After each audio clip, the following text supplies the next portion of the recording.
Hi everyone, welcome to Masterpiece at Midday. Today we are going to be exploring a work in the museum's permanent collection. It's this right here. It's by the artist Marilyn Lysohir, and she actually spent a year making this work in 1983. So it is comprised of 332 components to make. So that's a lot of different pieces to make one work of art.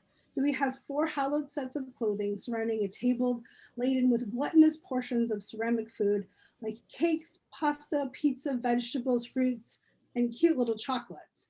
The forms on the sitting around the table do not represent actual individuals. They represent the idea or mindlessness or thoughtfulness of consumption.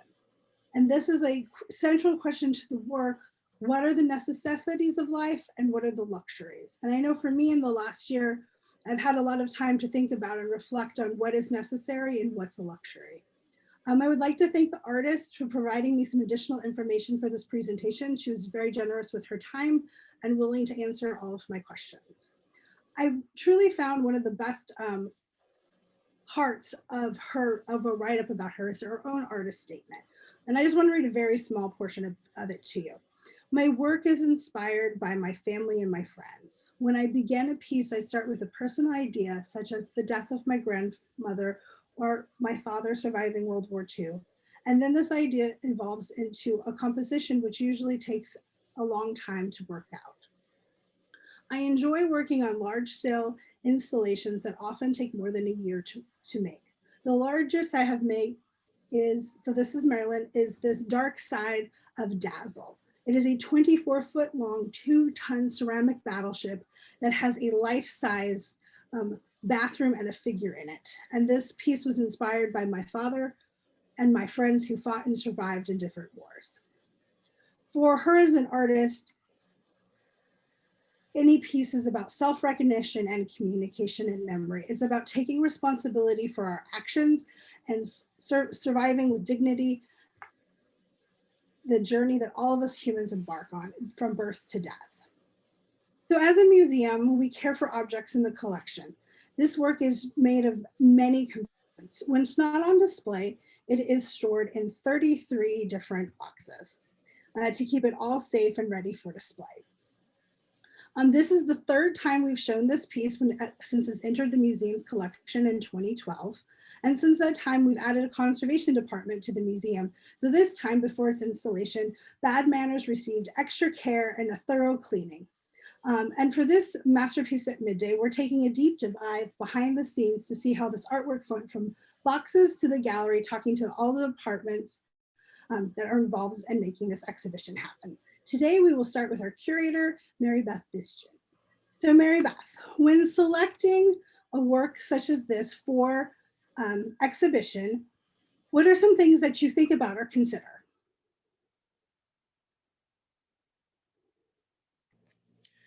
Logistically, it's where is it being stored? This specific piece was offsite, so it's dealing with working with registrar as well as conservation, figuring out and figuring out when we pick up the piece where it's going to be stored in the holding space, which we can see is in the classroom of the Ceramics Research Center, and then also working with everyone's schedule, working way ahead of the deadline so that everything can be conditioned and repaired if needed.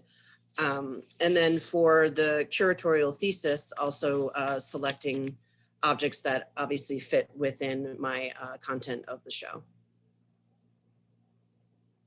Take me through your process. So when I first started thinking about dinnerware, it was pre-pandemic, and I was really going to focus more on design and going through mid-century ceramic dinnerware. And as COVID hit, everything was changing, obviously. I was looking differently at how we gather at the table, how we celebrate with food, food insecurity, food resources. And so I started changing the checklist. And one of the very first pieces I thought of was Bad Manners. As you mentioned, it really focuses on just gluttony. And I was thinking about how everyone was hoarding and how people had more than they needed. And then there were people that were needing. And, how do we look at that? How do we talk about that? How do we change that? These are issues that have been, that we've been facing for years, but during COVID, everything has been exaggerated with all of these issues that we need to find change. So I have one last question to ask you. From a curatorial perspective, is there anything else you want to share or any question you think I should have asked you? I would just like to share a little bit more about the exhibition. I was really trying to touch on all of the issues that had been exaggerated through COVID, including political and social. So the exhibition really takes you through, we start with a wall of democratic cups. So we talk about democracy, human rights, feeling safe in communities, and we get into food insecurity, we get into the protesting and all the wonderful things that are happening politically now, and women that are strong voices that have now are represented in our democracy. And then we end with more of a colorful, hopeful, I guess, inspired group of art that talks about food resources and community gardens and ways that we can reach out and help others with these organizations. So it is truly a wonderful show, Mary Beth. I hope everyone gets a chance to see this. So now we're going to do a little fun part. I'm going to share my screen, but I'm going to share a different video for just a second.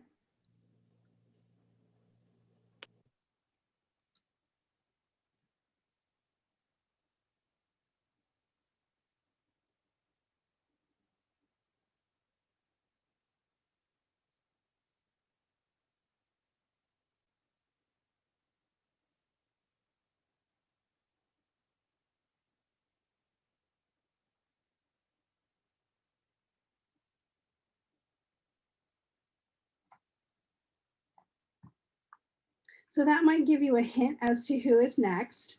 So the next step in this process, as Mary Beth mentioned, is reaching out to our registrar and going through that process. So Lisa, what are the challenges in caring for one artwork that is comprised of 332 pieces? Yes, so not only are there that many pieces, but they're ceramic, so they're also fragile pieces. So there's kind of multiple, I guess, challenges with this piece in particular. It is so large, we cannot store it in our storage facility here. We have to store it on our offsite facility. So that is a challenge in itself. So, and tracking 33 boxes and over 300 objects. It's something that when we first received the piece, it's a lot of documentation, a lot of inventorying. We know how many pieces of each object or food group we have, and we have it all in images. So that really helps when we are inventorying the piece, when they're outside of the boxes. But again, there are 33 boxes, being able to track this within our database, and we know primarily what's in each box because it's written on the outside. We try to maintain that inventory on the outside of the box so that we know what we are removing from the box when we're unpacking it. So it is definitely a challenge, but a fun challenge for this piece. It's such a dynamic one. So I don't know if I answered your question well. You did. It was great. So my next question is what is the most rewarding part for you of maintaining a work like that manners? Oh, the reward is just to see the visitors and even staff members' faces when they see it fully installed. I mean, it's one of those jaw-dropping, like, moments when everything's intact and you see just the mounds of food that are piled onto the table, and it really just comes to life. You look at it and it just makes you happy until you read the context, and it kind of doesn't. But really, when you just visually see it, it's just a fun piece. I agree. When I first see it, it makes me happy, and then I think, and then I'm a little less happy, but I'm still happy. So how long does it take, like the logistics of moving this piece from offsite storage to our site? So arranging the actual transport of the work is not that long. We have to, find a date and time that's, great for the company that houses the works, as well as our preparator staff who helps with the transport and in the shipping. It's more so, again, trying to find where we're going to place it and where we're going to do all of the bulk of the work, the unpacking and the inventorying. So that is, I guess, the biggest challenge. This past time, we managed to get the works delivered to our facility, I would say about fall, September, I would say. And it took a few weeks really to unpack. And that was just like really the first chunk of unpacking, because we actually had to go through and unpack other stuff here early on this year. So it's definitely time consuming, but not the most time consuming part of the process. So is there anything else that you should want to share from a registrar's perspective about bad manners? Well, besides the fact that I don't know why, but it always makes me hungry, but also like just grosses me out at the same time. There's just something about the piece that it just does that to you. But for me, I care deeply about the security and the safety of the piece. That is something that is a big task for my department, and making sure that that piece is going to be safe for viewing, making sure that there are enough space and distance so that things don't get bumped into, broken, and things like that. Dana had mentioned she had removed wax, a lot of wax from the pieces, and that is definitely, there's a reason for the wax. The wax would keep it in place so things can't fall or things can't be touched and taken or broken. So there is a reason behind the wax, though I know the wax is just an issue for conservation and leaving the residue behind. I get it. But from my perspective, a residue wax piece is better than a broken or stolen piece. So that's my 2 cents. Thanks so much, Elisa. So we're going to jump back into our wonderful video for just a second to get a small highlight of the next segment, which is we'll focus on what Dana does for the piece.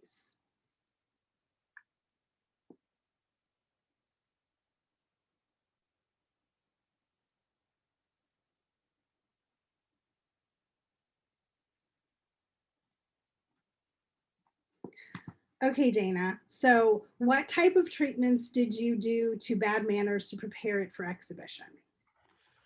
Okay, Andrea, do you mind sharing the screen, the shot that you had of the interior of the class that had the tables of food? Yes. Thank you. So 332 pieces in this installation.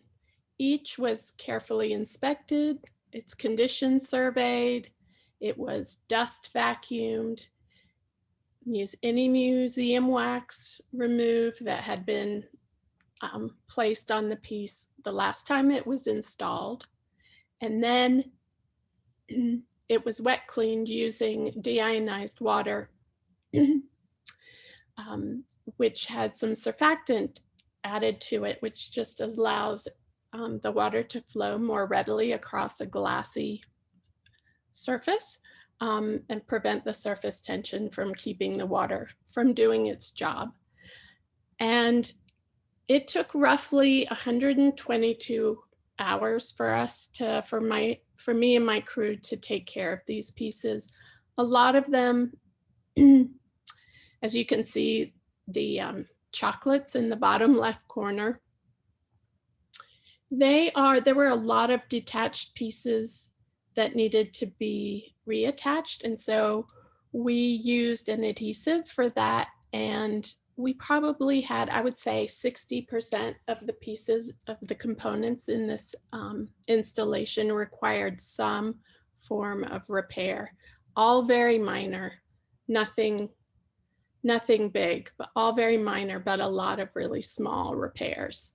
So I had a crew of 3 of us and 2 interns and myself, and we made good work of it. We had a great time. It is an incredibly beautiful piece to work on. It's colorful, responsive, meaning that it cleaned up really nicely. The repairs went together really smoothly. And it was a lot of fun, a lot of work and a lot of fun. Okay, so we've talked about it a lot, but Dana, would you tell me what is museum wax? Museum wax is a sticky blend of microcrystalline waxes that comes in a small pot. It's actually called, the brand is called museum wax. Actually, it's called ready-made museum wax.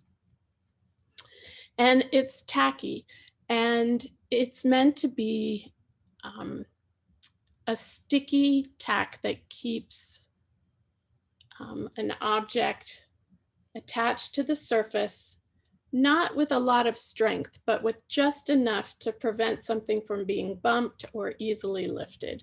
So sometimes they refer to it as quake wax. It can also be used in that context as well, but it is used very regularly in a museum context to keep objects on their surfaces.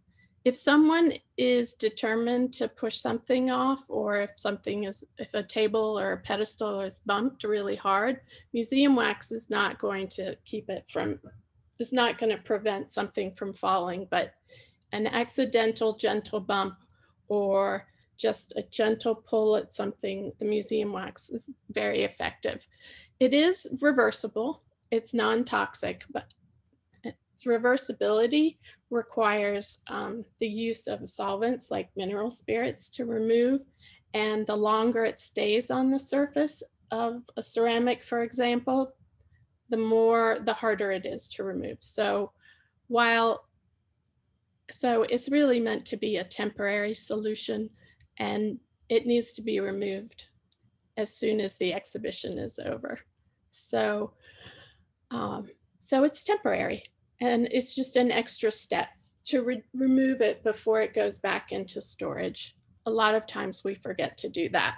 And so as it ages, it just is harder to remove. That's why conservators find museum wax to be the bane of their existence. If museum wax is a bad thing, that's why. Otherwise, from a registrar's perspective and a preparator's perspective, it can be a very useful tool. All right, Dana, from a conservation perspective, what is the most fascinating part about working on bad manners? Well, just from a personal appeal, I find the colors I love them. It's just a very appealing, welcoming group of artworks. I mean, if I think of each component separately, it's just a colorful, wonderful piece to work on. The problems are not complicated, so it wasn't a difficult treatment. It's taxing only in that it took time. It took a lot of time. Once it's assembled, of course, you have that fascination, repulsion. You're fascinated and it's welcoming and it draws you in, the color and the food draws you in, but you realize immediately or almost immediately, that the context is one in which you should really be repulsed by the amount and the kinds of food and the hoarding nature of it. I think logistically, like the registrars, I found the logistics of treating such the sheer number of objects to be one of the greatest, one of the big challenges of this piece, and probably the most challenging aspect for the conservation department. Otherwise, it was really fun, actually. Okay, my last question for you, Dana. Is there any other aspect that we missed talking about you think would be great for everyone to know more about this work from a conservation perspective? Well, only in that conservators, registrars, and preparators in a museum like ours really work very tightly as a team on a show like this, or in the installation and preparation, or preparation and installation of a piece like this. So the registrars are involved, to a large extent in the conservation of it, and same with the preparators. And I found myself involved in helping with the unpacking as well as the installation. And so we work very tightly as a team. And even though these steps are sometimes considered really distinctive parts of a process, really it's just one continuous, one continuous process. And we're all involved in all of them. So. All right, Dana, thanks so much. So we're going to watch a few highlights of the next section of the video. It is longer. If anyone wants to see more of this, we do have this video on display in the gallery right next to the piece. So we're just going to watch a few highlights of the installation since it is the longest portion of the video.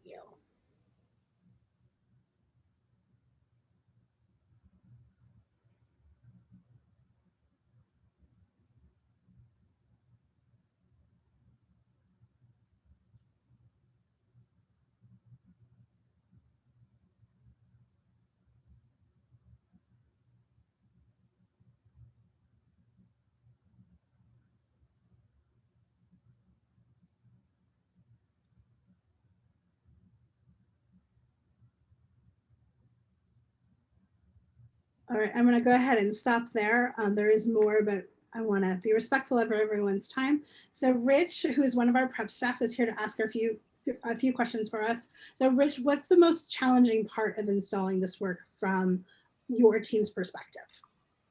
Well, from my personal perspective, I'd never installed this piece before, so it was all new to me.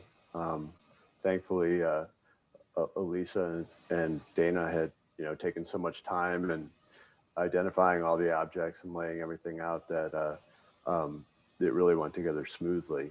But for me, it was just the unknown. And also Chris had installed it before as well. So that was probably the most challenging part, was just not being familiar with it. That makes a lot of sense. So in terms of packing and unpacking, since I know you packing and repacking, since I know you do a lot with that, do you primarily just repack when it's done, Rich? And what's the most rewarding part about packing or repacking a work? I probably prefer unpacking. It's you're discovering, what it is. It's the process of creation versus the process of taking it down. I just find it more gratifying. In this case, actually, I would share everyone else's sentiments that we didn't unpack the majority of the objects. Registration and conservation did, and so the unpacking really wasn't part of our effort. We did as they did the heavy lifting of all the smaller items, we did the heavy lifting of the larger bodies, the figures, and that sort of thing. And then repacking, it always reminds me about how forgetful I am, because I can never remember, how it came in, and we always have to go back to our reference photos as to how it was packed. So Rich, I know since you've been working with the museum, you've installed several large ceramic pieces. I think this one may have be the largest to date, but what's the most rewarding aspect of these type of installs to you? Well, I mean, something like as complicated as this, I keep in mind that I don't know the last time this was shown. And so it's a big, complicated piece. And as demonstrated, it's a big effort to put it together, to get it here, logistics, and dedicate time for this piece to be out. So that's somewhat gratifying, is to see something that is not, I don't want to say monumental, but that takes that much effort to put together.